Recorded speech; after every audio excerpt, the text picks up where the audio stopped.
Hi என்னோட friends, welcome back to our channel. இந்த வீடியோவில் என்ன பார்க்க போறீங்க அப்படின்னா, இந்த ஹேர் கேர் ரொட்டீன் தாங்க பார்க்க போறீங்க. ஆக்சுவலி கமெண்ட் பாக்ஸ்லேயே கேட்டிருந்தாங்க, உங்களோட ஹேர் கேர் ரொட்டீன் போடுங்க அப்படின்னு சொல்லிட்டு. ஃபர்ஸ்ட் ஆஃப் ஆல் சாரிங்க, இவ்வளோ டிலே ஆனதுக்கு. உங்க வீட்டு பிள்ளையா நினைச்சு எல்லாரும் என்னை மன்னிச்சிருக்க. இன்னைக்கு என்னோட லாங் ஹேரை நான் எப்படி மெயின்டைன் பண்றேன், அதுக்கு என்ன ஸ்டெப்ஸ்லாம் ஃபாலோ பண்றேன் அப்படின்றத உங்க கூட ஷேர் பண்ணிக்க போறேன். எப்படி சிக் எடுக்கிறேன், எப்படி ஹேர் ஆயில் அப்ளை பண்றேன், எப்படி ஹேர் பேக் அப்ளை பண்றேன், ஹேர் வாஷ் பண்ணதுக்கு அப்புறம் எப்படி ட்ரை பண்றேன் அப்படின்றது எல்லாத்தையும் உங்க கூட ஷேர் பண்ணிக்க போறேன்.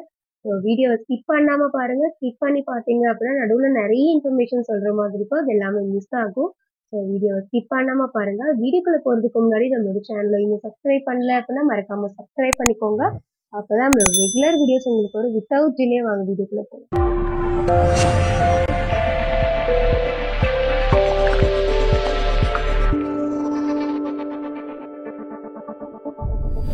சீப்ல சிக்கு எடுக்கிறதுக்கு முன்னாடி இந்த மாதிரி நான் கை யூஸ் பண்ணி தான் சிக்கு எடுப்பேன். நம்ம கையில சிக்கு எடுக்கும் போது ஹேர் அந்த அளவுக்கு டேமேஜ் ஆகாது. அதனால நான் வந்து கையிலேயே சிக்கு எடுத்துட்டு அதுக்கப்புறம் தான் நான் சீப் யூஸ் பண்ணி சிக்கு எடுப்பேன். சிக்கு எடுக்கிறதுக்கு இந்த மாதிரி பெரிய கேப் இருக்க மாதிரியான சீப் எடுத்துக்கோங்க. இது சிக்கு எடுக்கிறதுக்கு கொஞ்சம் ஈஸியா இருக்கும். சிக்கு எடுக்கும் போது எப்பவுமே மேல இருந்து சிக்கு எடுக்க கூடாது, கீழே இருந்து தான் சிக்கு எடுக்கணும். நான் ஏன் கீழே இருந்து தான் சிக்கு எடுக்கணும்னு சொல்றேன் அப்படின்னா, கீழே நிறைய சிக்கு இருக்கும்.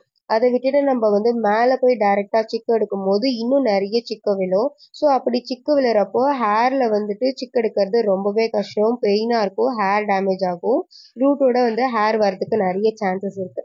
ஸோ அதனால ஹேர் நல்லா டைட்டா பிடிச்சிட்டு கீழே இருந்து தான் எப்பவுமே வந்து சிக்கு எடுக்கணும். கீழே இருந்து சிக்கு எடுத்துட்டு அதுக்கப்புறம் மேல இருந்து சிக்கு எடுக்கிறது வந்து ஈஸி.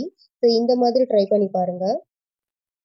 சிக்கு எடுத்துட்டு தான் ஹேர் பேக்கோ ஹேர் ஆயிலோ அப்ளை பண்ணுவேன். ஏன் அப்படின்னா, சிக்கு எடுக்காம பேக்கோ ஆயிலோ அப்ளை பண்ணோம் அப்படின்னா அது அப்ளை பண்றதுக்கும் கம்ஃபர்டபுளா இருக்காது, அப்ளை பண்றப்போ நிறைய சிக்கு விழும். ஸோ ஹேர் வாஷ் பண்ணிட்டு வந்ததுக்கு அப்புறம் சிக்கு எடுக்கிறதுக்கு ரொம்ப கஷ்டமா இருக்கும். அதுல முன்னாடியே நல்லா சிக்கு எடுத்துட்டு அதுக்கப்புறம் தான் ஹேர் பேக்கோ ஹேர் ஆயிலோ அப்ளை பண்ணுவேன். அப்போ நம்ம குளிச்சுட்டு வந்ததுக்கு அப்புறம் சிக்கு எடுக்கிறதுக்கு வந்து ரொம்ப ஈஸியா இருக்கும், நிறைய சிக்கும் விழாது.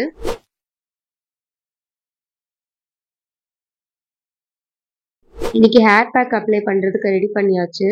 என்ன ஹேர் பேக் அப்படின்னா, ஆனியன் ஜூஸ் தான் எடுத்துருக்கேன். ஆனியன் ஜூஸ் நல்லா கிரேட் பண்ணி அதோட ஜூஸ் எடுத்துக்கிட்டாச்சு. ஸோ அதுதான் அப்ளை பண்ண போகிறேன். அதை அப்ளை பண்ணுறதுக்கு வந்து கர்டன் எடுத்துக்கிட்டேன். இந்த கர்டன் யூஸ் பண்ணி தான் வந்து எல்லா ஸ்கேல்ப்லேயும் படுற மாதிரி அப்ளை பண்ண போகிறேன். ஸோ அதை நல்லா டிப் பண்ணிவிட்டு ஸ்கேல்பில் படுற மாதிரி அப்ளை பண்ணிக்கணும். பார்ட்டிஷன்ஸ் எடுத்து எல்லா ஸ்கேல்ப்லையும் படுற மாதிரி அப்ளை பண்ணி அதை வந்து மசாஜ் பண்ணி விட்டுக்கோங்க. இதே மாதிரி ஒவ்வொரு பார்ட்டிஷனாக எடுத்து அப்ளை பண்ணி மசாஜ் பண்ணி விட்டுக்கோங்க. ஒவ்வொரு ஹேர் பேக் அப்ளை பண்ணுறதுக்கு முன்னாடி ஒவ்வொரு மெத்தட் ஃபாலோ பண்ணுவேன். இந்த ஹேர் பேக் அப்ளை பண்ணுறதுக்கு முன்னாடி நான் ஆயில் அப்ளை பண்ணல, டைரெக்டாக பேக் தான் அப்ளை பண்ணியிருக்கேன். இந்த பேக் அப்ளை பண்ணுறதுனால என்ன பெனிஃபிட் அப்படின்னா, இதில் சல்ஃபர் இருக்குங்க. இது நியூ பேபி ஹேர்ஸ் வளர்கிறதுக்கு வந்து ஸ்டிமுலேட் பண்ணும். சுத்தமாகவே ஹேர் இல்லை அப்படின்னா அது கண்டிப்பாக ஹெல்ப் பண்ணாது. உங்களுக்கு ஹேர் ஃபால் ஆயிடுச்சு, டென்சிட்டி கம்மியாக இருக்குது அப்படின்னா அது கண்டிப்பாக ஹெல்ப் பண்ணும். பேக் அப்ளை பண்ணுறப்போ கண்டிப்பாக ஸ்மெல் இருக்கும், ஆனால் அது மேனேஜபிள் தாங்க. இந்த பேக் எப்படி ரெடி பண்ணுறது, இது எப்படி அப்ளை பண்ணணும், இதோட பெனிஃபிட்ஸ் என்ன அப்படின்றது எல்லாமே வந்து வீடியோவாக போட்டிருக்கேன். நம்ம சேனலில் செக் பண்ணி பாருங்கள், வீடியோ இருக்கும்.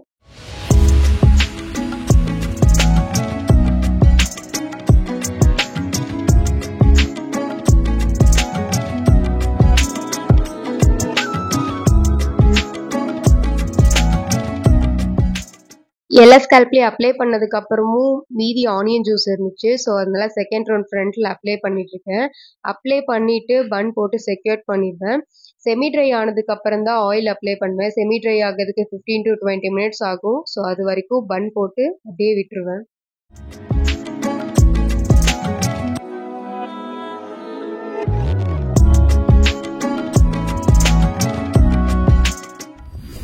ஹேர் செமி ட்ரை ஆகிறதுக்குள்ள நம்ம வந்து ஆயில் ரெடி பண்ணிக்கலாம். ஆயில் ரெடி பண்ணுறதுக்கு நான் கேஸ்டர் ஆயிலும் கோகோனட் ஆயிலும் தான் எடுத்திருக்கேன். கரண்ட்டாக நான் இந்த ஆயில் தான் யூஸ் பண்ணிகிட்ருக்கேன். முன்னாடிலாம் வந்து நானே மூலிகை எண்ணெய் ரெடி பண்ணி அதை யூஸ் பண்ணிகிட்டு இருந்தேன், செம்பருத்தி, மருதாணி இந்த மாதிரிலாம். பட் இப்போ கரண்ட்டாக எனக்கு ஒர்க் அதிகமாக இருக்கிறதுனால என்னால் அதை ரெடி பண்ணி யூஸ் பண்ணிகிட்டு இருக்க முடியல. ஸோ அதனால் கோகோனட் ஆயிலும் கேஸ்டர் ஆயிலும் தான் கரண்ட்டாக ஃபாலோ பண்ணிகிட்ருக்கேன். ஒரு 4 ஸ்பூன் வந்து கோகோனட் ஆயில் எடுத்திருக்கேன் அப்படின்னா ஒரு 1 ஸ்பூன் வந்து கேஸ்டர் ஆயில் எடுத்துக்குவேன். ஸோ அதை எடுத்து ரெண்டையும் நல்லா மிக்ஸ் பண்ணி ஹீட் பண்ணி தான் யூஸ் பண்ணுவேன். ஹீட் பண்ணுறது என்னால் இப்போ உங்ககிட்ட காட்ட முடியல. ஆயில் எப்படி ஹீட் பண்ணணும் அப்படின்னா, நீங்க வந்து நல்லா ஸ்ட்ராங்கா ஹீட் பண்ணாம, லைட்டா வார்மா ஹீட் பண்ணிக்கோங்க.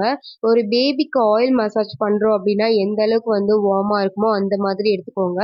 இந்த மாதிரி நீங்க ஹீட் பண்ணி அப்ளை பண்ணும்போது, பிளட் சர்க்குலேஷன் நல்லாருக்கும். நான் வந்து நானே ரெடி பண்ண பியூரான கோகனட் ஆயில் தான் யூஸ் பண்றேன். நான் ஷாப்லலாம் ஆயில் வாங்கி யூஸ் பண்ண மாட்டேன். உங்களுக்கும் அந்த மாரி பியூரா ஆயில் வாங்கணும். ஆனா வந்து உங்களால ரெடி பண்ண முடியல அப்படின்னா ப்ராப்ளம் இல்லங்க. நெறைய இடத்துல செக் எண்ணெய் விக்கிறாங்க. எங்க பியூரா கிடைக்குது அப்படின்றத செக் பண்ணி பார்த்து வாங்கி அத யூஸ் பண்ணுங்க. பியூரா நம்ம ஆயில் யூஸ் பண்ணும்போது அதோட பெனிஃபிட் அதிகங்க. நீங்க கோகனட் ஆயில் இதுக்கு மட்டும் இல்லாம நெறைய விஷயத்துக்கு நீங்க யூஸ் பண்ணிக்கலாம். ஹேர் செமி ட்ரை ஆயிருச்சு. இப்ப ஆயில் அப்ளை பண்ணோம் அப்டின்னா தான் கரெக்ட்டா இருக்கும். ட்ரை ஆக விட்டுட்டோம் அப்டின்னா, ஸ்டிக்கி ஆயிரும் ஹேர் வந்து. ஸோ அதுக்கப்புறம் ஆயில் அப்ளை பண்ணாலும் அத அப்சர்வ் பண்ணாது. ஹேர் வாஷ் பண்றதுக்கும் ரொம்ப கஷ்டமா இருக்கும். ஹேர விரிச்ச உடனே நல்லா ஆனியன் ஸ்மெல். ஆனா மேனேஜ் பண்ற மாதிரி தான் இருக்கு. அந்த அளவுக்கு ஆனியன் ஸ்மெல் இல்ல. ஆயில் எடுத்து நல்லா உச்சந்தலையில வச்சு நல்லா தேய்ச்சு விடுங்க. பாடியில இருக்க ஹீட் எல்லாம் நல்லா கம்மியாகும். பித்தம் குறையும். நெறைய பேர் நெனச்சிட்டு இருக்காங்க, ஆயில் அப்ளை பண்ணாவே வந்து நெறைய ஹேர் வந்து வளந்துரும் அப்படின்னு நெனைக்கிறாங்க. அது அப்படிலாம் இல்லங்க. ஏன் நம்ம ஆயில் அப்ளை பண்றோம் அப்படின்னா, நம்ம வந்து ஆயில் அப்ளை பண்ணும்போது நம்மளோட பாடி ஹீட்ட கம்மி பண்ணும். பித்தத்த குறைக்கும். ஸோ அந்த ஒரு ரீசன்னால தான் வந்து நம்ம ஆயில் அப்ளை பண்றோம். ஆயில் அப்ளை பண்ணும்போது ஒரு மாய்ஸ்சரைசிங்கா இருக்கும். அது வந்து ஹேர் டேமேஜ் ஆகாம பாத்துக்கும். ஸோ அதனால தான் ஆயில் அப்ளை பண்றோம். இங்க நெறைய பேர் என்ன தப்பு பண்றாங்கன்னா, ஹேர் ஆயில் அப்ளை பண்ணாம ஹேர் வாஷ் பண்ணிடுறாங்க அர்ஜென்ட் அப்படின்னு சொல்லிட்டு. எவ்ளோ அர்ஜென்ட்டா இருந்தாலும் பரவாயில்லங்க. ஒரு 2 மினிட்ஸ் தாங்க ஆகும். ஆயில் அப்ளை பண்ணிட்டு ஹேர் வாஷ் பண்ணுங்க. இல்லைன்னா ஹேர் வாஷே பண்ணாதீங்க. ஏன்னா நீங்க வந்து ஆல்ரெடி ஹேர் ட்ரையா இருக்கும்போது, நீங்க இன்னும் கெமிக்கல் ஷாம்பு போட்டீங்க அப்படின்னா, இன்னும் அது ட்ரை தான் பண்ணும். ஸோ அதுலேருந்து ப்ரிவென்ட் பண்றதுக்காக மட்டும் தான் நம்ம வந்து ஹேர் ஆயில் அப்ளை பண்றோம்.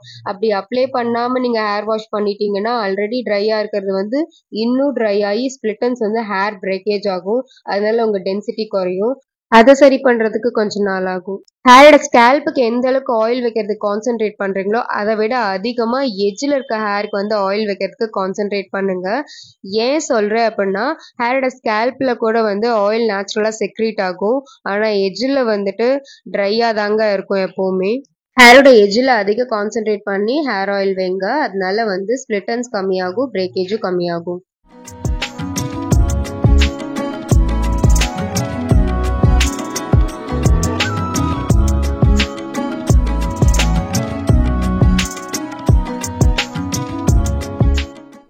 இந்த மாதிரி ஹேர் ஆயில் அப்ளை பண்ணதுக்கப்புறம் சிக் எடுத்துப்பேன் லைட்டா பெரிய கோம்பு வச்சு. அப்பதான் ஹேர் வாஷ் பண்றதுக்கு ஈஸியா இருக்கும். சிக் எடுத்ததுக்கப்புறம் பன் போட்டு ஒரு 4 to 5 ஹவர்ஸ் கழிச்சு ஹேர் வாஷ் பண்ணிப்பேன்.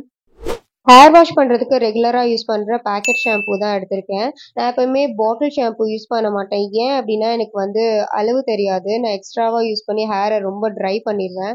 அந்த ஒரு ரீசனுக்காக தான் நான் வந்து பாக்கெட் ஷாம்பு யூஸ் பண்ணுவேன். பாக்கெட்னா வந்து எப்பவுமே 2 ஷாம்பு தான் யூஸ் பண்ணுவேன். ஸோ அந்த 2 ஷாம்பு யூஸ் பண்ண கரெக்டா இருக்கும். நீங்க வந்து ஷாம்பு வந்து அடிக்கடி சேஞ்ச் பண்ணிட்டே இருக்காதீங்க. அடிக்கடி சேஞ்ச் பண்றனாலயும் நமக்கு வந்து ஹேர் ஃபால் ஆகும். ஃப்ரீக்வெண்டா சேஞ்ச் பண்றத வந்து கொஞ்சம் அவாய்ட் பண்ணிக்கோங்க. நான் வந்து கெமிக்கல் ஷாம்புவ எப்பவுமே டைரக்ட்டா எடுத்துட்டு போயிட்டு ஸ்கேல்ப்ல அப்ளை பண்ண மாட்டேன்.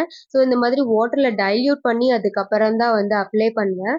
ஸோ டைரக்ட்டா எடுத்துட்டு போய் அப்ளை பண்ணோம் அப்டின்னா ஹேர் டேமேஜ் ஆகும். அது வந்து எப்பவுமே பண்ணக்கூடாது. ஸோ நீங்களும் இந்த மாதிரி ஷாம்புவ வாட்டர்ல டைல்யூட் பண்ணி அதுக்கப்புறம் அப்ளை பண்ணுங்க. குளிக்கிறதுக்கு ஷாம்புவும் ரெடி பண்ணியாச்சு. நான் போய் ஹேர் வாஷ் பண்ணிட்டு வந்து உங்களுக்கு எப்படி இருக்குன்னு காமிக்கிறேன். ஹேர் வாஷ் பண்ணியாச்சுங்க. ஹேர் வந்து செமி ட்ரை ஆயிடுச்சு. ஸோ அதனால தான் ஹேரை வந்துட்டு சிக்கு எடுத்துட்டு இருக்கேன் கையிலேயே. ஸோ ஹேர் வெட்டா இருந்துச்சு அப்படின்னா ஹேரை டச்சே பண்ண மாட்டேன். ஈவன் நான் டவல் கூட கட்ட மாட்டேன். டவல் வந்து நம்ம ஹேர்ல கட்டும் போது ஹேர் வந்து நல்லா வெட்டா இருக்கும்போது அது வெயிட்டா இருக்கும். டவல் வந்து ரூட்டோட ஹேர் வர்றதுக்கு நிறைய சான்சஸ் இருக்கு.